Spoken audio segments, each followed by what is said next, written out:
I en la nostra anterior secció parlàvem sobre el futur laboral. Doncs per als que no ho sapigueu, aquest mes se celebra un cicle de conferències sobre el futur d'un sector molt concret i que a nosaltres ens toca de ben a prop. Sí, l'activitat que porta per nom Experiència de Periodista és un cicle de 3 conferències que ofereixen anualment algunes personalitats rellevants de la comunicació. Així doncs, estudiants i curiosos tenen l'oportunitat de conèixer de primera mà les vivències professionals i les claus d'èxit d'alguns dels referents del sector. I dilluns l'Auditori de Catalunya Caixa es va omplir per escoltar a Carles Capdevila, director del diari Ara, que ens va aportar la seva pròpia visió positiva i constructiva del moment pel que passa al periodisme. I per analitzar i debatre alguns dels punts de la conferència de Carles Capdevila entorn a la situació i futur del periodisme, tenim a 2 convidats del sector. Per una banda, ens acompanya a l'estudi Àlex Alonso, periodista de TAC12, i qui aporta la visió professional assentat al món laboral. Benvingut, Àlex. Molt bona tarda. I per altra banda, Josep Maria Llaurador. Ell és un estudiant de 4 curs de periodisme qui aportarà la visió d'aquells que s'estan preparant per entrar al mundillo. Benvingut a tu també, Josep Maria. Bona tarda, igualment. Si us sembla bé, anem per feina i posem el primer dels talls que tenim per debatre i opinar, d'acord? Molt bé. Quan pregunten els anunciants pressionen, els poders pressionen, home, és que seria molt estrany, això ho pregunteu molt vosaltres, no? Però seria molt estrany que no ho fessin. Altra cosa és com reaccionem nosaltres a les pressions, que és la pregunta, no? Doncs en aquest tall en Carles Capdevila semblava apuntar que sí que hi ha una certa pressió en els mitjans. No ho sé, potser parlarem primer amb Àlex, qui és qui ho nota més al dia a dia. Què tal aquestes pressions? Es pot treballar sense elles? Existeixen realment? Home, està clar que existeixen. Jo crec que aquí hauríem de diferenciar una miqueta el que es tracta els mitjans públics i els mitjans privats. Ell parlava d'aquestes pressions dels anunciants, per exemple. Pressions que segurament, i ara no generalitzarem en tots els mitjans, es poden donar més als mitjans privats. Per exemple, tots sabem casos, i sabem casos tant en premsa local com en premsa general, de mitjans privats que poden acabar tendint cap a un cantó o cap a l'altre, depenent de qui tenen al darrere, de qui el suporta al darrere. Pels mitjans públics, potser les pressions polítiques, i tenim casos molt flagrants a l'estat espanyol de canals, per exemple, autonòmics més generals, que han acabat sorgint aquestes pressions respecte a debats polítics del moment o respecte a no poder treure determinades coses. S'hauria de mirar. Està clar que les pressions hi són. Com treballar perquè aquestes pressions no t'afectin? Això és molt difícil i crec que potser cada cop menys hi ha molts mitjans que no poden amb aquestes pressions, tant per la pressió dels anunciants per una banda com la pressió dels mitjans polítics a través de, per exemple, retallades. Ara cada mitjà públic ha de saber guardar les seves coses, perquè la retallada possible de subvencions, la retallada possible en els pressupostos, ja sigui en un mitjà local, ja sigui en un mitjà més general, doncs no es vegi tan afectada. Josep Maria, tu què n'opines?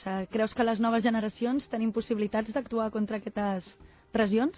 Jo crec que som les úniques generacions que podem treballar per canviar això. Som les noves generacions que no tenim res, no tenim experiència, diguéssim, no tenim un bagatge que ens obligui a seguir unes tradicions, unes normes.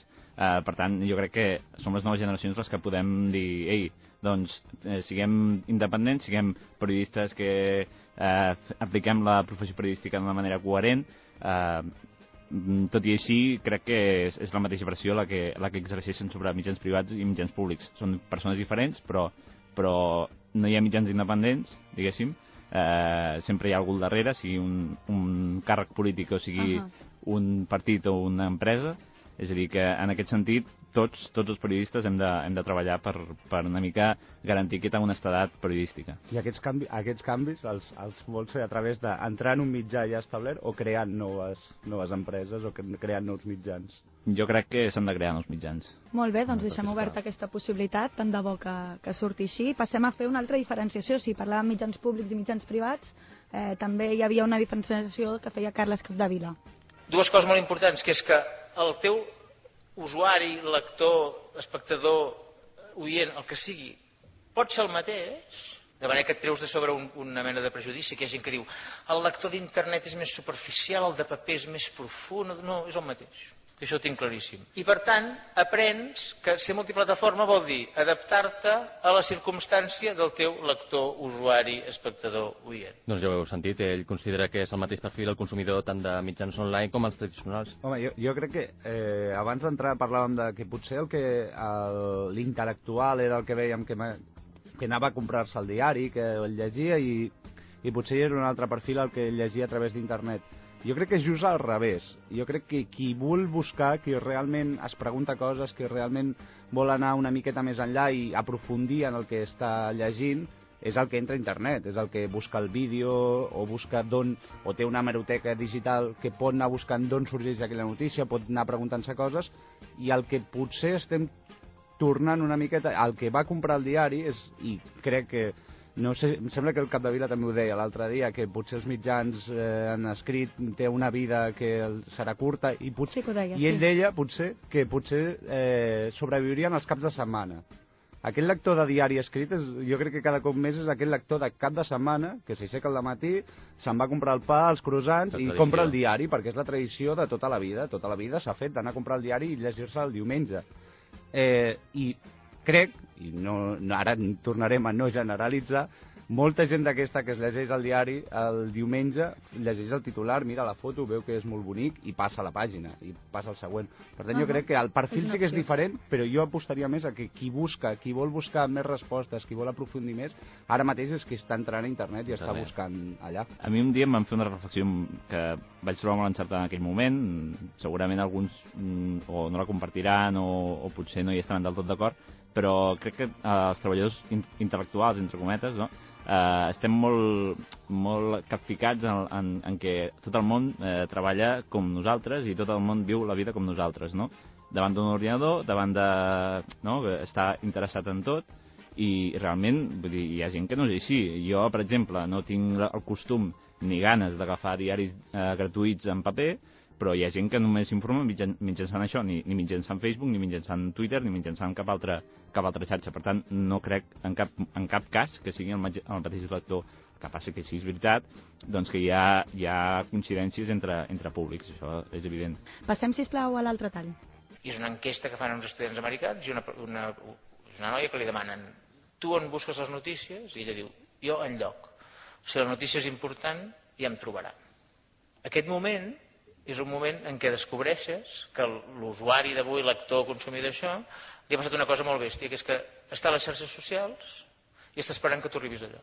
Però les xarxes socials han fet una cosa encara més bèstia, que és que han qüestionat si calen o no grans marques. És a dir, les xarxes socials han creat una àgora nova en la qual ets tu que hi has d'anar per allà. Doncs parlava, Carles Capdevila anomenava aquesta nova àgora sorgida. És bona, és positiva aquesta àgora? Quina reflexió en feu? Jo trobo que sí, que és molt positiva. Ell mateix a la xerrada confessava que hi ha hagut una evolució de passar d'una societat infantil a una societat adolescent. Potser vaig entendre jo una mica despectivament, perquè tampoc acaba de trobar-ho del tot bé. Potser esperava una societat adulta, no? que vés a saber quina seria aquesta societat adulta. Jo crec que està bé que la gent es qüestioni les coses, que s'informi mitjançant tot el que pugui, que no depengui d'un sol mitjà que tingui moltes subvencions, etc. És a dir, que pugui trobar diversos canals d'informació i que el tema aquest que tu has de trobar al mur de les xarxes socials, diguéssim, és una conseqüència no volguda, no? I potser molt còmoda, però això no ho podem canviar, tal com deia ell.